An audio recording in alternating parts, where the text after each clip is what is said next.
Namni bilbila yeroo isiniif bilbile yookiin immoo bilbilli yeroo isiniif bilbilame bilbila isiniif bilbilame san eeyyama keessan malee namni biroodhaan nama san jalaa kaasee nama sanitti akka hin dubbanne akkaataa bilbila isiniif bilbilametti yookiin immoo bilbila isiniif bilbilamutti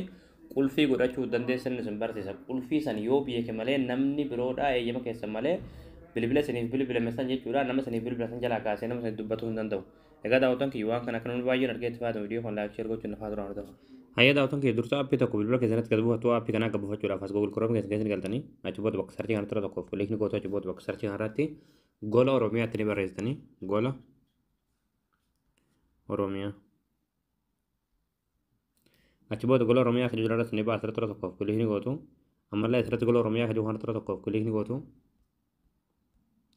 ammallee haala kana sitti fidaa asirratti akoon sarchii tura tokkoof kilikni gootu bakka sarchii kanarratti qubee qaa laa kaa barreessan achi booda sarchii fuuldura kan kilikii gootu sarchii gootu achi booda haala kana suuraa kana ta'ee suuraa kana tura tokkoof kilikni gootu achi booda appichi gad buufachuudhaaf sirra oltaa gadi deemtu oltaa deemtu manumaati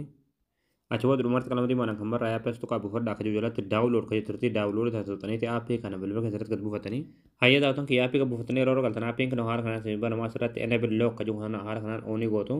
ammallee asirratti passcode lock kan jiru kan tura tokkoof kilikni gootu achi booda qulfii namni hin beekne itti godhatanii jechuudha fakkeenyaaf nama 665 ammallee konfirmuudhaaf 665